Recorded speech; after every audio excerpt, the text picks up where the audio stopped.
What if you could help write the story? This is the Brew Ink Podcast.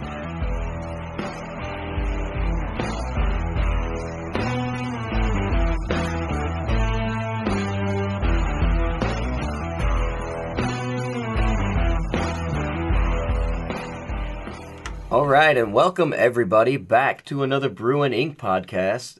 This is episode 15. We're here with Britt, Evie, and Bill. We're excited tonight. We're all ready, man. No. Awesome. Yeah, we got another good episode in store for you. Britt has prepared the next section of this story, and we'll get to that in a little bit. But first, we want to start with a little bit about character and story plot development. Moral dilemmas. Is it something that you can justify within a story? And are they more well done when they seem justified?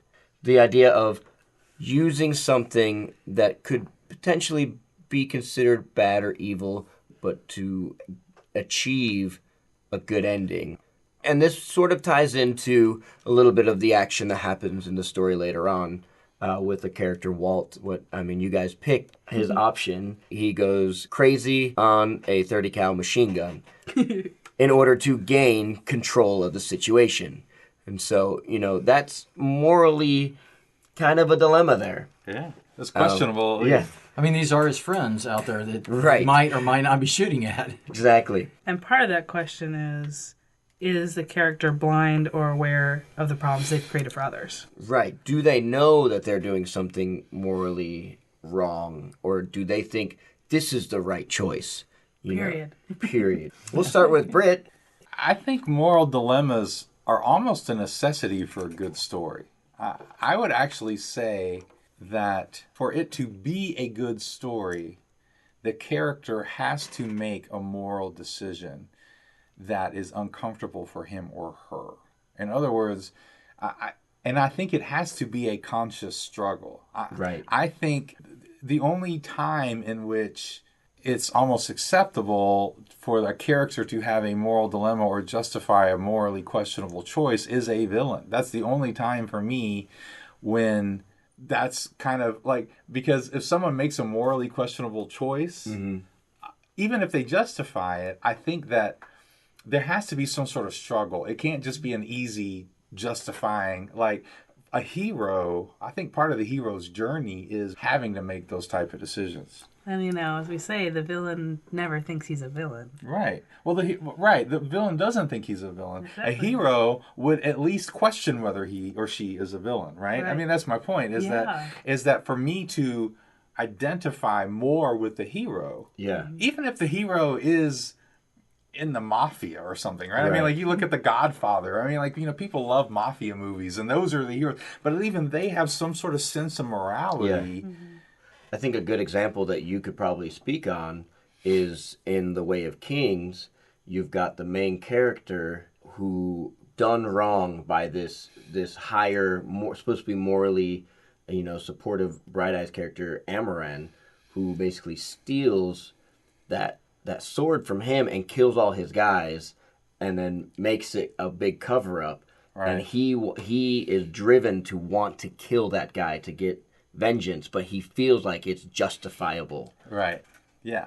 Well, I just think I'm trying to think of some examples. A great example, and one that, as I'm thinking of it, it's probably a bad example for a lot of our listeners because it's such an older movie and most people haven't seen it. But Sophie's Choice is one of those. It's one of those movies you can only watch once, in my opinion. This is one of those movies that it's good to watch, but it's so disturbing that someone would have to be put in a position to make such a ridiculously horrible choice, right?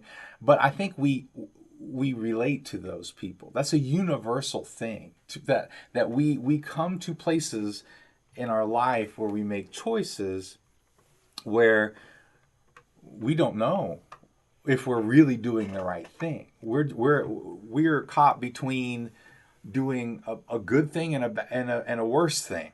We know who a character is by what they say and what they do. Yeah. And so we have to give our characters, in my opinion, because I'm about to write this very sort of scene in my work in progress now. Kill a God, where here's the reality as he perceives it, and is he going to make this sort of like desperate choice that kind of he could justify, but is also like this really, someone could think it's a very evil thing, right? And so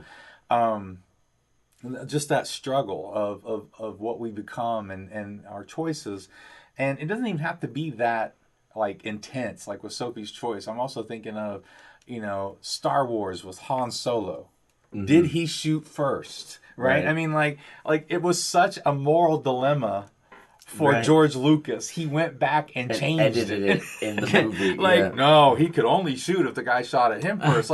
And it's like, but no. But he shot first. But he shot first. And he had, for his character to have growth, for his character to deal with things, he had to make moral decisions. And that's why a lot of people like Han Solo better than Luke Skywalker. He's a much more interesting character because he's a former smuggler. But why was he a smuggler? Because there was an oppressive empire. I mean, I'm just saying, like those kind of characters make us, we relate to them. And so I just really think that you almost have to have some sort of moral dilemma within your story. I mean, I'm also thinking like Platoon and some of the like war movies that you watch where people, where soldiers have to make very, very difficult decisions in the moment. And man, for those of us who know, veterans, man, I mean, I knew a guy who, he was a sniper on the river between North and South Korea. He didn't know whether those guys were just trying to escape, swimming across the river, or whether they were like spies, but he shot them and he dealt with it. Like, these are moral dilemmas, and I think that we all deal with these things. And I just think it doesn't have to be those specifically, but I just think our characters to grow have to come up with some sort of moral dilemma. Yeah, for sure. Evie, did you have any examples? Oh, totally. Yeah. For me, it's always, it can obviously be the villain, but sometimes you are believing that it's worth it for the greater good, and you're making a choice for others. Even though you have no business doing that. And so a great example is, of course, Harry Potter, because I'm a Harry Potter fan. But Dumbledore and his best friend, Grindelwald, at the time when they were younger, went on this mission, and then it got really twisted, and Dumbledore ends up having to make a choice to go against his best friend, who's like, no, we need to do these things for the greater good.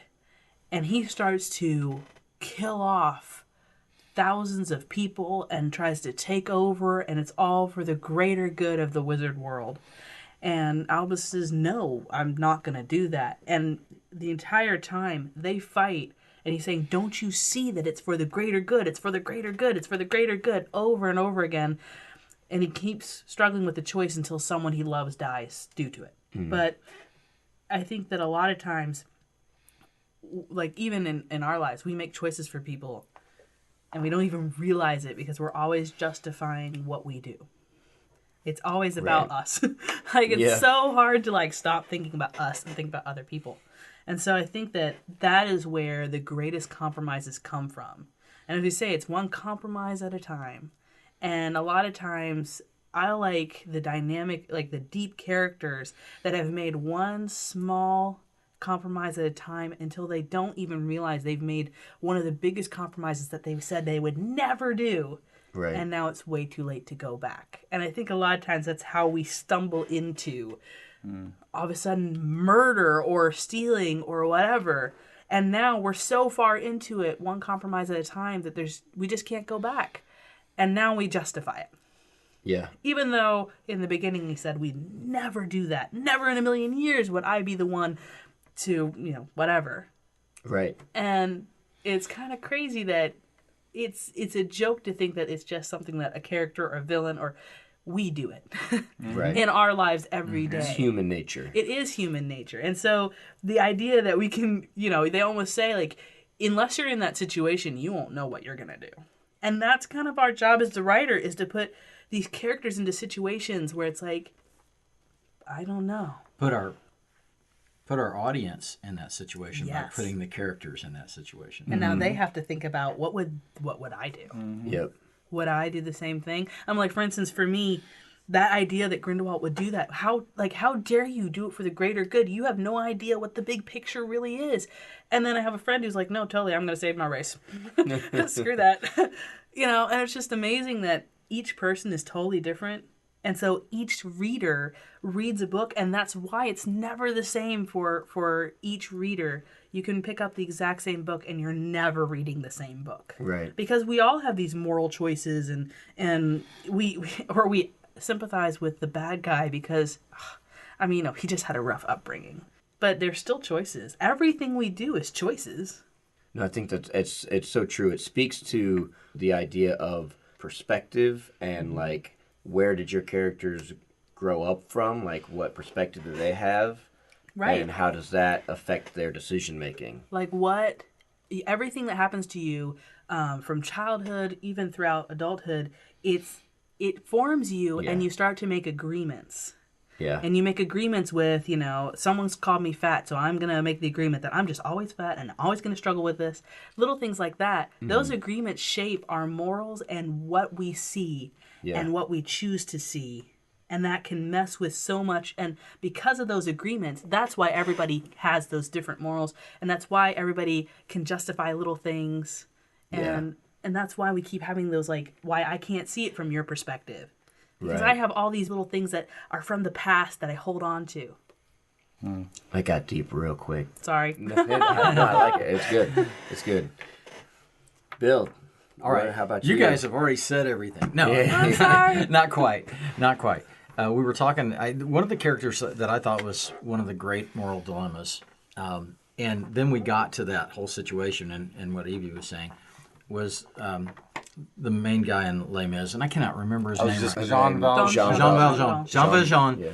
And I like that movie so much that I've got like 5 versions of it, going back to 1930 something, 32 or something like that. Anyway, but Jean Valjean, his dilemma was not one that he was absorbed with. He was absorbed with the dilemma of survival. And how was he going to survive? He was so absorbed with that that he missed that great moral dilemma of should I or should I not steal everything of value out of this parsonage.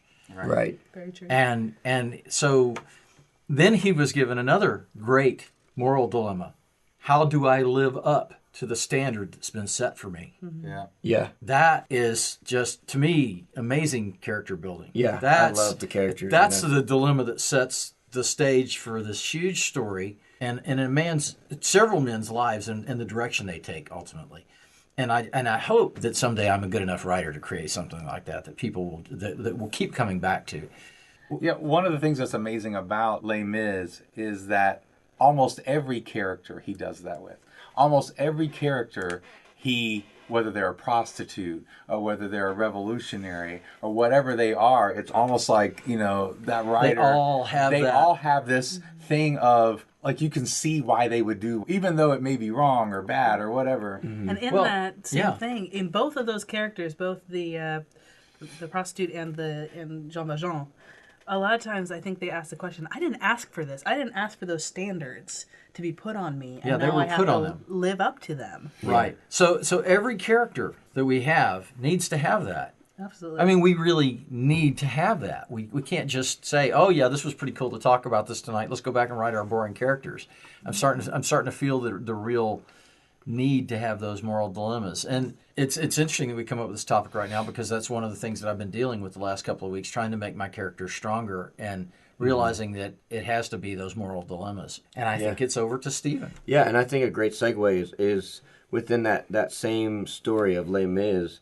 He starts kind of going against the law. He confronts Javert in order to save this prostitute that he's feeling like, I can do something about this. Now that I have this position of wealth and authority, I'm the mayor of this town, like, I can do something on behalf of this woman without even realizing that it's the woman that he had kicked out of his own factory like months before. They start kind of having this, Javert's like, but le maire, like, he's like, why would you do this? You can't, why are you, sticking your neck out for this person that's not right, sort of thing. And then that's what puts Javert kind of on his trail and brings it back around to revealing, like, Jean Valjean is a criminal. Yeah. Not just because he was in jail, but because he's violated his parole. He did. And He he is violated still his in parole. violation of his parole. Yeah. Exactly. And they've been looking for him all these years.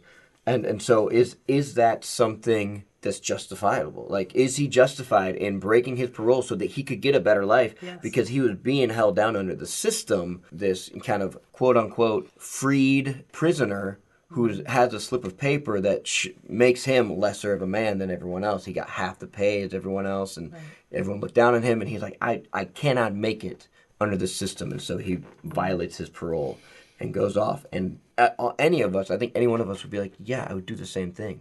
You know, but at the same time, then you have this hard-nosed cop, Javert, who all about upholding the law, no matter what. That is the will of God, is to uphold the law.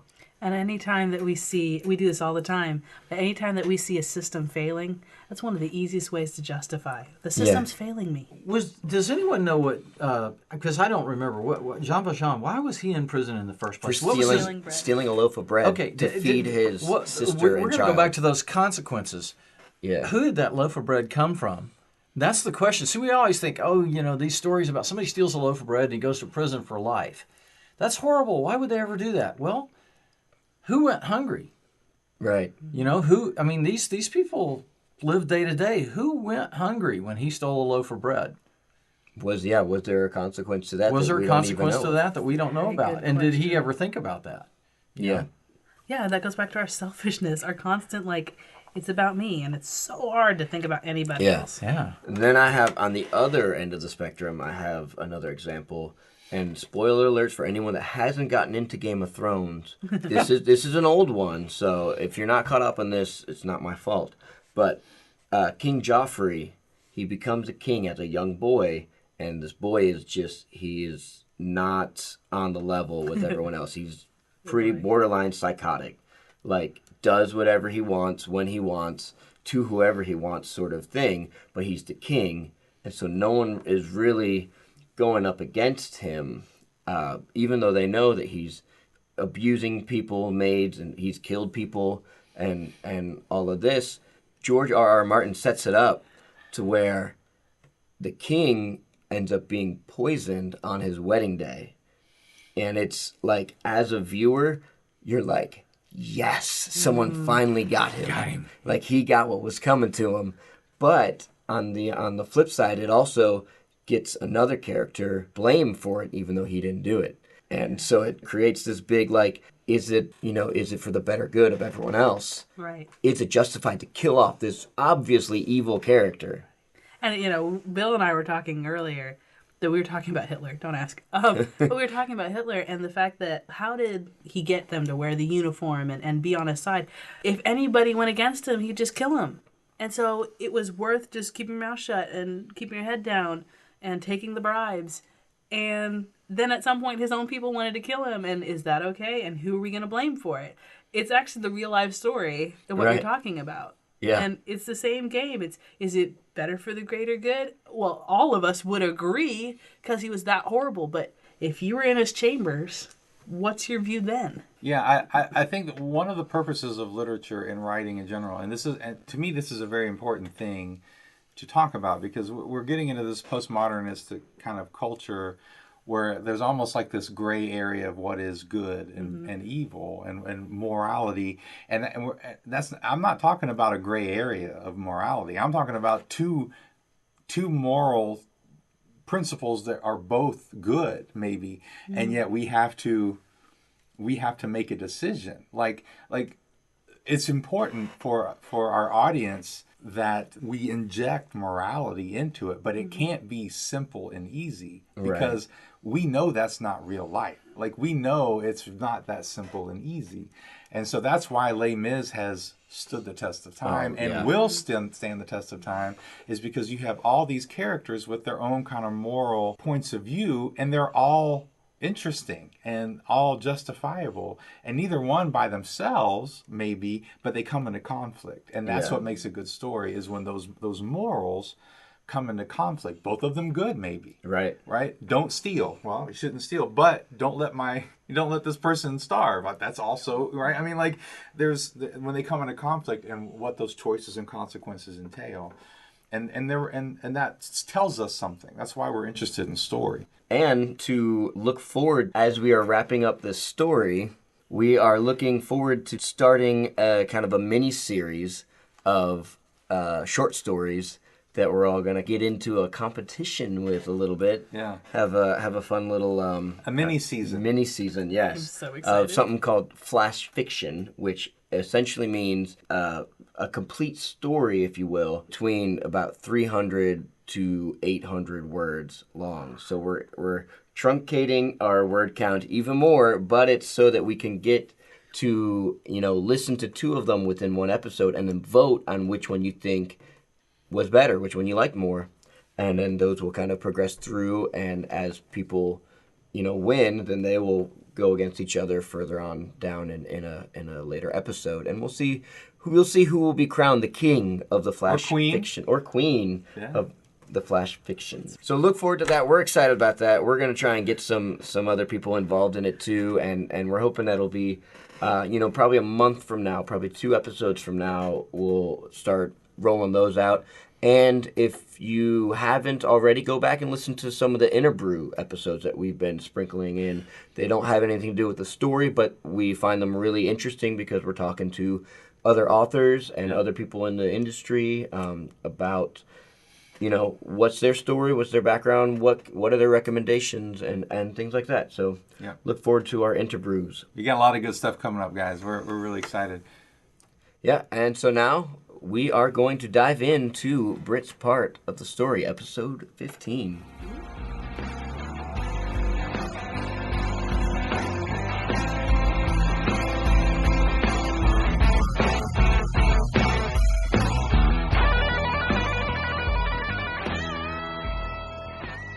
Boneyard, episode 15.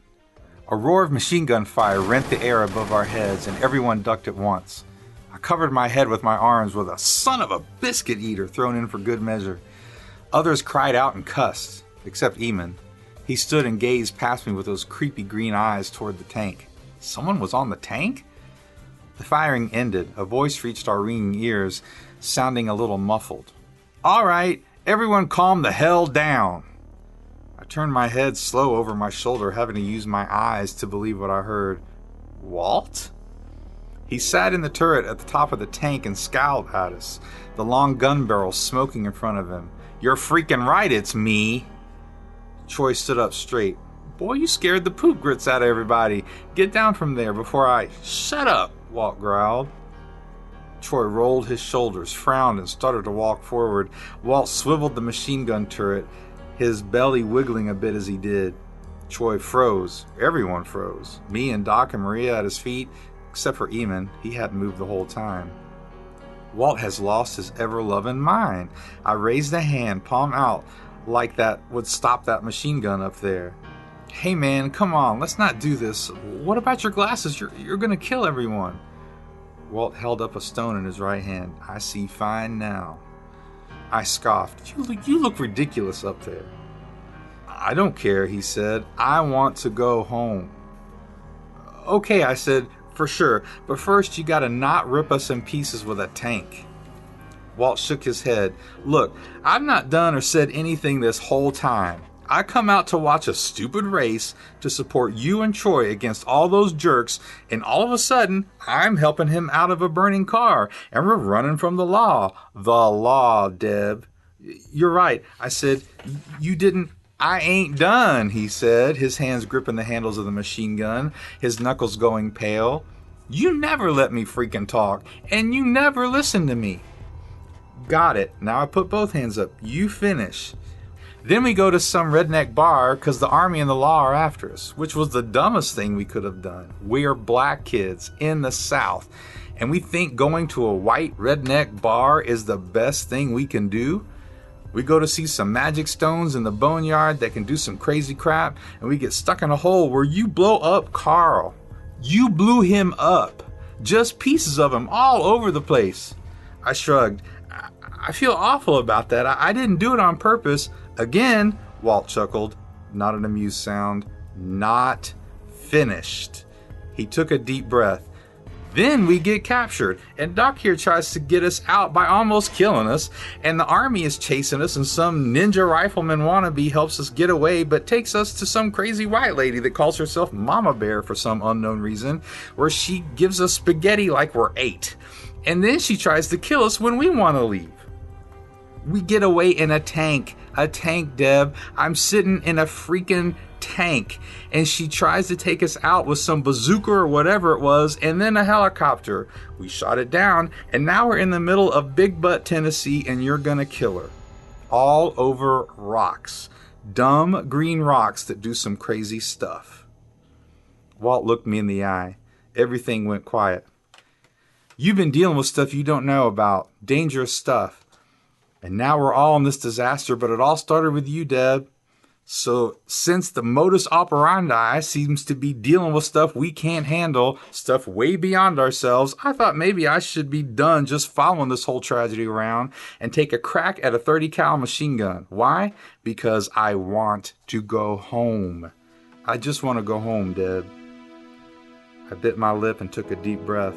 My vision blurred. Tears brimmed in my eyes. I lowered my hands. You're right. I'm sorry, Walt. I am. You come down from there and this is all over, I swear. We'll go home. Walt's eyes glistened, his mouth a line on his face. Then Doc straightened, Maria continuing to look sick and gray at his knees, and spoke. But you can't go home. That's a stupid thing to say with bat insane dude on a machine gun, Troy muttered. My brow creased at Doc, but I knew why, and it made me nauseous. What do you mean? His nervous eyes flashed from me to Walt, then back. The army, they know where you live. They're watching everything. They want those stones as much as anyone. He sniffed. None of you can ever go home again. Walt groaned. But not me. They don't know where I live, just Deb's house. They know what you look like, Doc said. Birmingham is crawling with cops in the army. He's right, Troy said. We can't go back. Wait, I said and looked at Troy. The stones, we left some at Dad's house in the garage. Finally, Eamon moved, those green eyes on me. That's enough of this. We're gonna go get those stones. Who's we? Troy said. I say we get as far away from Birmingham as possible. I bit my lip, turned to Doc. What about Dad? What about him? They find the stones in the garage? Doc cringed. They'll interrogate him, probably kill him once he talks, like they were gonna do to you. Eamon shook his head. None of this matters. We need to get those stones. He started forward to his motorcycle. Wait, I said. He waved me off, dismissed me. The machine gun roared once more, a string of rounds eating through the dirt road 2 yards in front of Eamon. He jumped back and stopped, glaring at Walt. Lady said, wait, Walt said, and made a show of pointing the barrel at Eamon's chest. Rolling my eyes, I walked toward Eamon and held up my hand. Give me a stone. What? I made sure to give Walt a line of sight for the machine gun. Give me a stone. Eamon's gaze scanned the situation, probably figuring out how to kill everyone here. Why? Because she might be a crazy bitch, but if you're not going to kill her yourself, then we're not going to leave her to die, I said. She was going to kill you, he said. I shrugged.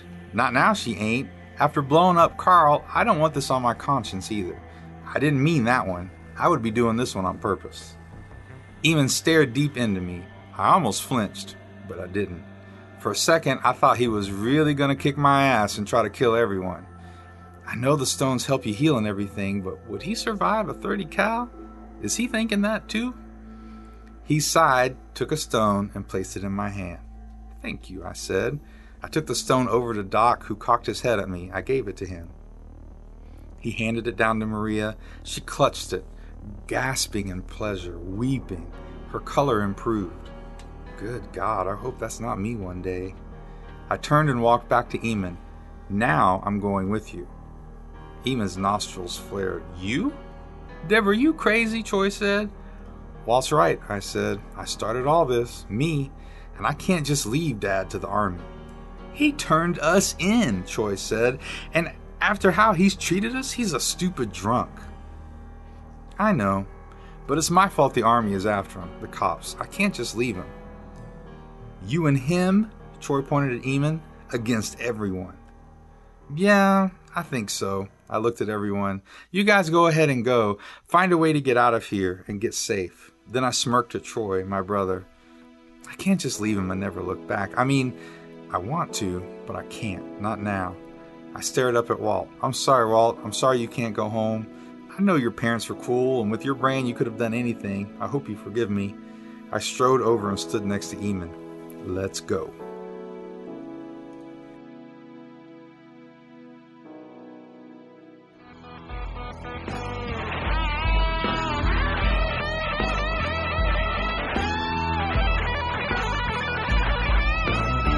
Right, good job, Britt. Thank you.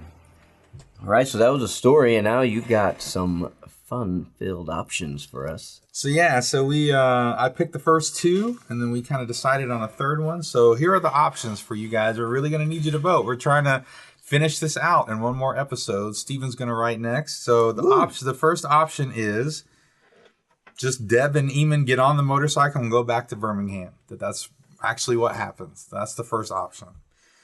And then option 2, everyone decides to go with them and go to Birmingham. So now we're going to have, they kind of change their tune and they're all going to go with them back to Birmingham to try to save her dad and try to get those stones. And then option 3, we kind of batted back and forth and we kind of landed on Maria reveals a secret before they go. So somebody's going to go, whether it's just Eamon and Deb, well, that'll be up to the writer, it'll be up to Steven, but Maria's going to reveal some sort of twist, some sort of secret before they go. Those are the 3 options. Yeah, and then all this is hopefully coming up to a head. Whichever option is picked will lead up to our grand conclusion. Conclusion. Of the Boneyard. So we think we're going to finish it in this next episode. I would like to. Well, who writes next if he doesn't finish it? I don't know. We'll hand it off to Sarah. A mystery. She's always a wild one. Yeah, A wild mystery author. We may have a mystery author episode. or maybe not. Yeah. All right, so you guys, thank you. This was episode 15, and vote, please. Yeah, Yes. please vote. Yes, if you're on Facebook, we have a Facebook group for voting. You can go to our Facebook page and find that. If you are not on Facebook, you can go to our website, brewandink.com, and there will be a link on there that will lead you right to our Big voting button page. on the top. It says vote. We're talking about really getting out there more, guys, so please vote and help us to just wrap this story up in a very cool way. Thanks. Yeah, and as always, everyone stay inspired and raise a glass to inspiration. That's right. Plastic. Good night. Good night. Good night. We need to have like 2 glasses of these. Well done.